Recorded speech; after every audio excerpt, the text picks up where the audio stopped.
Hello and welcome to Car Uncut, where we're going to be talking about a new October 2018 issue of Car Magazine, out now, and we've got being led by the story on the new BMW 8 Series, which we've driven nice and early, alongside one of the famous cars from the back catalogue, the 3-litre CSL Batmobile. We've got stories group testing the new Audi Q8 against its SUV rivals. We go deep inside one of the world's most special Porsche collections for the 70th anniversary, and there's much, much more. Buying second-hand GTI pocket rockets and looking at the new generation of electric cars from Mercedes and Audi. So lots in there. And I'm pleased to say we're joined by Colin Overland and Jake Groves from Car Magazine. Colin, should we start with our cover story? Tell us a little bit about what our American correspondent Sam Smith has gone and done. Yeah, Sam, who's a great writer and a pretty handy racer, he got an opportunity to race the 1975 Batmobile at Laguna Seca in California, and tied that in with an opportunity to drive a slightly pre-production 8 Series to the track. So we got a back-to-back comparison between the brand new 8 Series and its key ancestor. Do you think is there a direct lineage there? Is that a fair comparison, do you think? Absolutely. It's something that is clearly very important to BMW. They keep coming back to that style of car, even though it never seems to quite hit that high benchmark that the 70s car set. So it'd be very interesting to see, certainly when we get the chance to drive it in the UK, just how good the new 8 Series really is. I mean, it's quite telling, Jake, isn't it? They have flip-flopped either way with the, I mean, even with the name of the car, haven't they? I mean, talk us a little bit about your take on that. Yeah, absolutely. I sort of think when you sort of look back to the CSL, and that was a great thing to drive and quite a sporty thing, and there's a lot of sort of I think there's like an identity sort of issue, I guess, with the 8/6 Series. It was originally 6, then 8, then 6, then 8 again. This sort of 2-door, 4-seat coupe. I think even BMW is still probably struggling a little bit to sort of fully identify what it is, though, at the minute. So yeah, I'm really interested to drive it when we get the chance. But yeah. Indeed. And I mean, onto the next sort of thing. We have obviously, while we're out in California, we hung out in the Peterson Museum, didn't we? We've been over to see one of the world's finest, finest collection of Porsches. Yes, it's a 12-month exhibition at the Peterson in LA, limited to 50 of the most important, most interesting Porsches.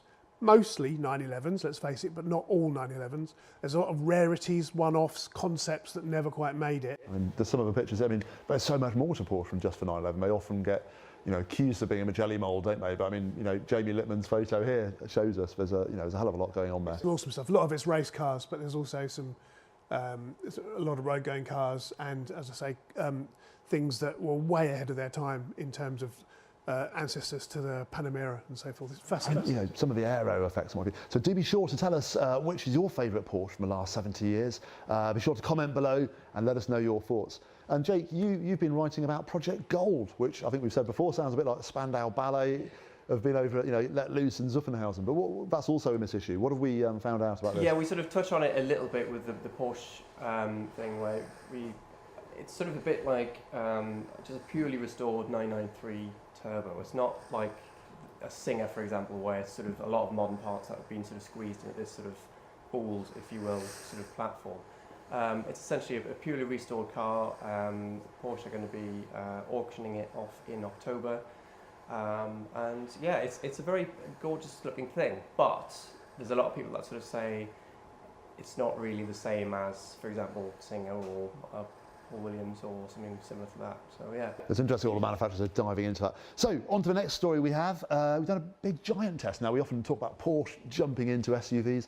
Well, these guys have as well. We've had a go in the brand new Audi Q8 this month. Colin, tell us what we've done with it, because we've compared it with almost a niche within a niche, haven't we? I can't believe how, the difference between a Q7 and a Q8, we're into marginal gains here, aren't we? What's your take on it? Well, it is fascinating. The Q8, which is essentially a Q7, but in a more coupe-like body and slightly lowered and clearly aimed entirely at road driving, pitched against the Velar from JLR, which is, again, a road-going car, albeit one that actually is quite capable off-road. And the third car in the test is the completely new VW Touareg, which shares up to a point some underpinnings with the Audi, but is a more traditional SUV that could quite happily drive off-road all day, but which is also very well equipped with a lovely high-tech interior. I mean, the market shows no sign of having a declining or dwindling appetite for VSJ, does it? There's more to come. Audi are going to do a Q4, a Q6. Yeah. I mean, where's it all going to end up? There will be no other cars other than SUVs on the roads within a few years. Yes, that's the sort of road we seem to be going down. VW is the same. There's the T-Roc now. There's the T-Cross that's coming later this year. And the same with Audi. As you say, there's Q4, Q6, Q9, and yeah, it's this whole sort of sub-industry now, isn't it? This sort of SUV world. There's sort of certain different models within the SUV landscape, as you were. But this kind of links into our next story, which is about some of the electrification underway. We've gathered some of the big German brands who, in the last month, have shown us some very interesting electric cars. We've got the Audi PB18, which sounds like a bit of a, I don't know, the periodic table's gone a bit wrong in my head, which is electric, obviously, and then the Mercedes Silver Arrow. And obviously, Jake, you've been out to see the Mercedes-Benz EQC full electric car. So again, just to reiterate this, we talk about it so often, but it's happening now, folks. The electric cars, they're coming thick and fast, and this pace is just going to accelerate in the next few years, isn't it? Tell us about the electric cars coming from the Germans, Jake. What do you think? Yeah, so with Audi, the PB18, which I think is Pebble Beach 2018, I think that was the sort of where the names come from. It's this really, really stunning looking sort of shooting brake type sports car. It's it's a bit more realistic than the Mercedes. Oh, again on the TV there, the Silver Arrow, which I think they say is the longest single-seater car ever, I think. Right. But that's the thing. So with these two cars that were revealed at Pebble Beach, we've sort of linked it to stuff that's coming in the real world. So with the Mercedes, that Silver Arrow might be a sort of slightly crazy one-off concept, but on the flip side, there's the EQC, which is going to be like the first new all-electric car from Mercedes within the EQ brands, because it's not the first electric car Mercedes has ever done. But it's the first of this new EQ brand within Mercedes. And it's the EQC is a resolutely conventional looking thing with a bit of a modern twist, acceptable, I admit. But it's interesting the difference manufacturers are taking, isn't it, Colin? I mean, Jaguar come along with the I-Pace, pretty much a clean sheet design, looks very, very different, quite progressive, whereas the EQC is maybe a bit more traditional. It's almost a GLC with a spangly grille on the front. Well, yeah, I think history might well show that the likes of Tesla, Nissan, Renault, with their early electric cars were the shock troops, drawing a lot of attention to the idea of electric cars. Jaguar with the I-Pace are somewhere in the middle, and now the next wave are conventional cars that happen to have normalising them again, aren't they? Yeah. And well, let's wait and see what VW do with the ID family. But from the new world back to the old world, we've had Bentley. We've taken the new Bentley Continental GT down to a road trip down to Monaco, haven't we? Down on the Route Napoleon, some of the finest driving roads. Tell us a little bit about the story we've done here. It's living the dream, isn't it? It's a classic, brand new Grand Tourer, a high power, expensive coupe. James Taylor and photographer Alex Tapley headed down to the Alps, then scudded along the Mediterranean and then on into Spain and Portugal. And purely for the hell of it, this is driving because driving is fun. And it still can be in 2018, because I think some of the roads they go on, and hopefully you find this and do tell us what you think. But the photos in car, we seek out some of the most special locations, and they do still exist. Everyone thinks that traffic jams snarl up all the roads every day, and obviously they do if you live in London or towns. But there's still great driving roads out there, aren't there, Jake? And that's kind of what we try and celebrate in Car Magazine. Yeah, you should really check out the map in the issue, because it sort of plots the course of James and Alex, but.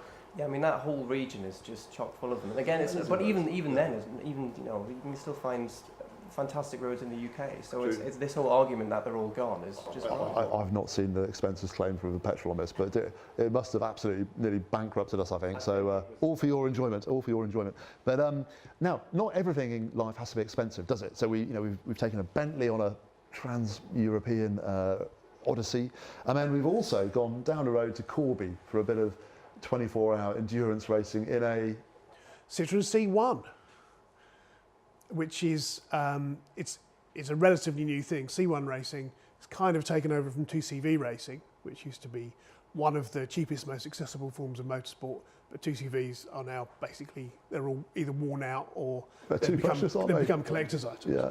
Whereas the C1 and Toyota and Peugeot equivalents are readily available, most affordable things you can buy, pretty good to drive, and they turn nicely into race cars, according to the people who are doing it, and doing it at ridiculously low sums of money.